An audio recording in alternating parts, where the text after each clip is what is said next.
Hello everyone, I hope that you're doing fine. Today I would like to talk a little about authenticity. You might have heard of that, but some of you may not know what authenticity means or how to be authentic. Well, this concept, has not received its deserved place within our awareness and among people yet. It is about the quality of being real, true, genuine, holding congruence, and being legitimate and original. When we talk about this as a descriptive quality, an adjective, or a trait of a person's character, we are referring to a nuanced and complex personality characterization of the person's psychology. It might sound a little extreme or strict, but I choose to claim that the extent to which you define yourself as an authentic person has a direct link to your psychological robustness. How much you can trust your ability to express your self-identity and values across different life situations is an indication of how persistently authentic person you are. In other words, your behaviors, choices, preferences, and actions in different situations are in accord with your self-identity and meanings that come from inside you. This is about being real and daring to be yourself totally, without registering need to become a less version of yourself or doubting, getting skeptical about your thoughts or decisions, or feeling lack of conviction and uncertainty all the time. So you can see why being authentic is an essential theme in psychotherapy in general. As much of our sufferings and pain and psychological symptoms originate from the lack of authenticity. So we can say that the overarching goal of therapy is to helping people to build up authenticity, their own true self, their independency, and delivering and living real stories without censors, and also to mobilize spontaneity and real inner processes, including all feelings, beliefs, and powercraft. To be even more concrete, therapy contributes in helping you to remove those filters and censors or so-called defenses which you have learned to unconsciously utilize to distance from yourself and potential opportunities to be authentic. I don't know if you have experienced this or not, but I have talked to many people who have reported feelings of jealousy and envy and insufficiency sometimes by seeing other people, usually their friends, who manage living a fulfilling life and trust their meanings, and by comparing themselves with those who manage to rely on their own decisions without getting anxious or insecure. Right? So this is about mental health and psychological strength of accepting vulnerability without shutting it down and denying it. However, it is also important to mention that not all apparently fine, independency behaviors are signs of being authentic and real and purely in accord with the sense of ourselves. As many people show up being very independent and decisive, but the real thing is that they have behaved this way as a defensive mechanism, such as those who have developed an avoidant attachment style. As sometime during childhood, they experienced neglect and that their emotional needs were not covered. They could not be authentic as the result of the fact that they were not, dedicated so much room for experiencing their psychological needs and emotions, or that they experienced that their needs were not adequately met and covered by the people who were meant to be emotionally warm and supportive for them, usually parents.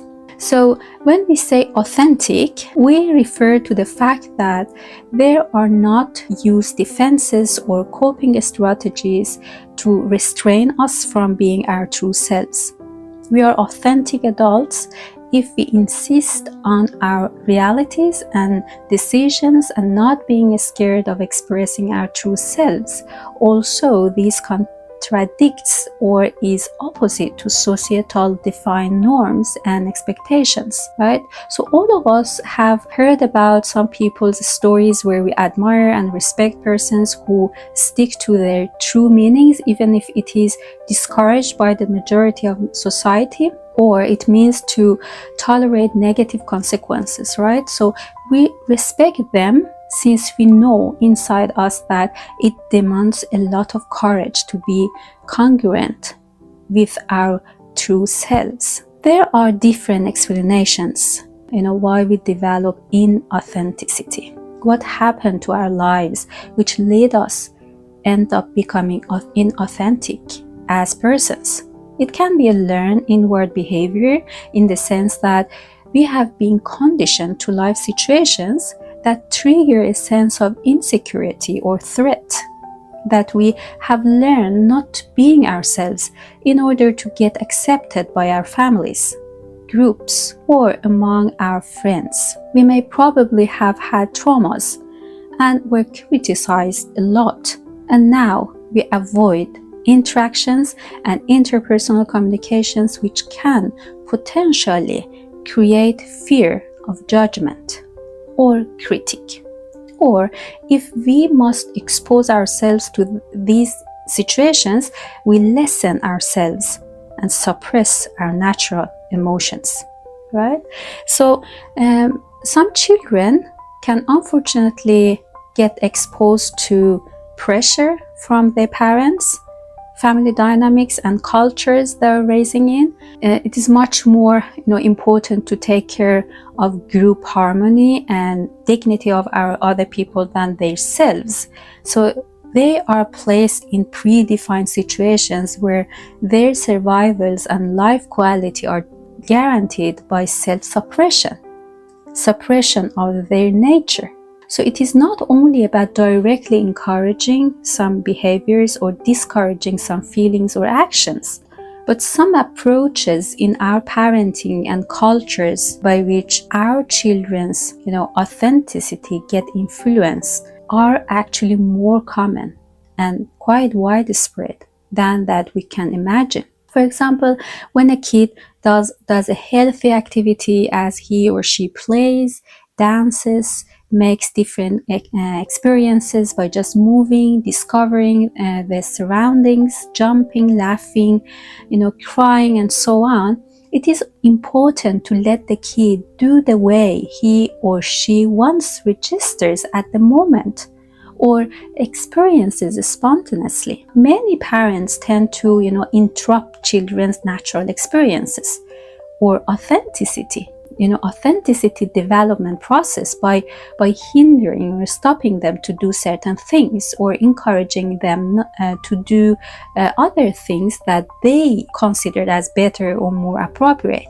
I have observed many times that parents will, for example, criticize children's handwriting or playing or talking or pronunciations, or that they have told them that they did not do in a right way, they should be more careful next time, and so on, right? So since they assume that it's a good way and they are doing a good parenting and teaching their children some things new and good, but the thing that happens here is that those parents actually invade child's natural experience, which he or she spontaneously created, such that they orient their mind and existence into an imposed path which does not fit the child's self-concept or original mental experience. This is the parent's experience and not the child's genuine and honest experience.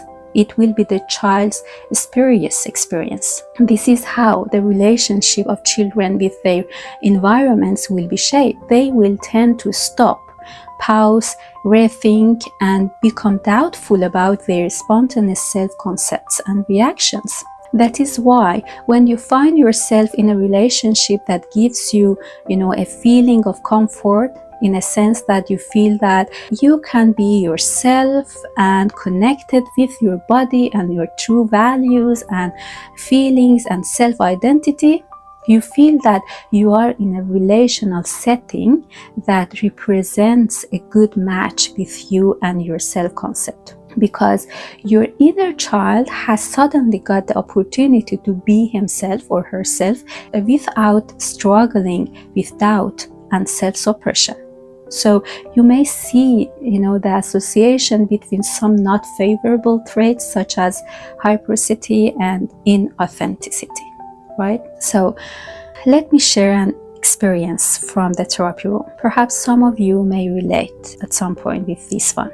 I worked with a client who had sought help for panic attacks and anxiety symptoms about 4 years ago, and he described a stressful work life and also a very distressing and dysfunctional relationship with his wife. They immigrated to Norway for a few years ago, and they had also been experiencing difficulties with their young children as they tended to have tantrums and express big emotions, and also that they did not do academically very well at the school, so they were much concerned about them. So obviously my first attempts were made in direction of figuring out sources of anxiety and assessing the problem and the way it manifests, it appears itself in his life. I had also a conversation with the whole family and also with her to see if there is something his wife was registering that was important as data, and also to investigate her experiences. As part of his complaints were also described as result of the malfunction of their marriage and her challenges, to adjust herself to and accept him. I found her depressed and that she was struggling psychologically, actually. Her experience was that he is a controlling and dominant person, and that she felt contempt and resentment toward him all the time. This was totally against his experience, as he said that he actually hates to take this dominant or father-like role in contact with her. And that is strange that she thinks and believes like this, right? So my clinical impression was that he actually took that role without being conscious about that, or to be more exact, the way he situated himself in the relationship with her generated an experience in her which caused her to feel like this. It took no long time for me, before I ended up having this hypothesis that he was not an authentic person. All he did in personal life across different contexts, not only in relationship to her, but also in friendships and work life, was about delivering a strained, precise, and controlled version of beliefs on how things should be and what expectations he had from himself and others. For example, even though he deep down was aware of the fact that he was not very good in second language, Norwegian language yet, and found it difficult to follow local conversations at work or other settings, but still he pushed himself through difficult situations, demanding situations, and at some point expected of himself to perform better and better than he actually could manage. It could cost him a lot and leave him with a sense of inadequacy and contempt. He also had somewhat high expectations of how his wife should behave and things around her should be. It just irritated him seeing that she had, a much more flexible and easygoing approach toward things and her responsibilities. In other words, he all the time felt that he led her to provoke him to do something bad against him, or that, she intentionally irritated him. During the therapy process, it was discovered that back in the time when he was a teenage boy, he found it difficult to be himself totally. He had experienced bullying at school, and was frequently, criticized by his teachers and family, and told that he was not a nice and understanding person, that he is just a troublemaker, and no one likes the way he is. He remembered that he usually was a playful, energetic kid who loved to interact and socialize with others, but gradually understood that it was not accepted to be himself. That is better and more pleasant and acceptable for others and society to have a less version of him, an inauthentic version of him. We also understood that his panic attacks were the result of this phenomenon, and they were a sign of a suppressed and strained system that was consistently functioning in a certain way that was not in congruence with his inner meaning, voice, and true self.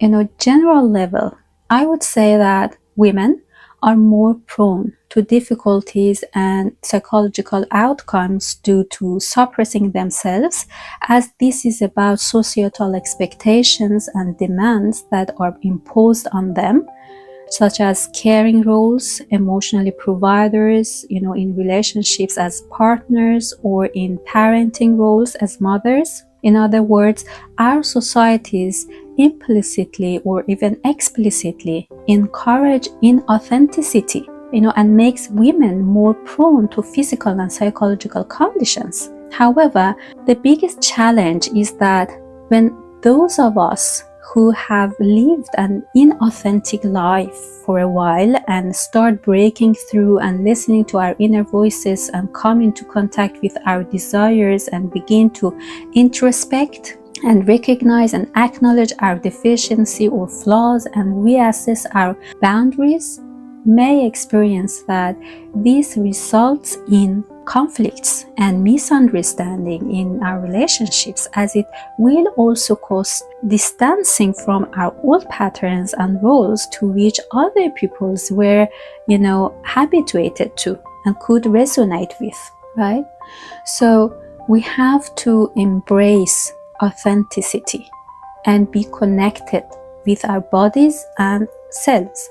No other way can lead us to self-actualization and the realization of the fact that we are worth enough and good enough by just being humans, being our true selves, and also that it is harmful to sacrifice our boundaries, right, over and over, and values, and therefore authenticity, to assure acceptance and conformity and concord. So this is about being brave enough to embrace our vulnerability and those parts of us to which we have not been encouraged to accept, like, or think positively about, right? So I really hope that these reflections have given you, a slight piece of awareness about importance of being yourself and relying on your inner power. You see, this has been the most central point of mine across all my messages so far. So thank you again for watching this video. Please subscribe if you find this channel interesting. Please interact and share your experiences with us, and keep in touch. Take care. Thank you.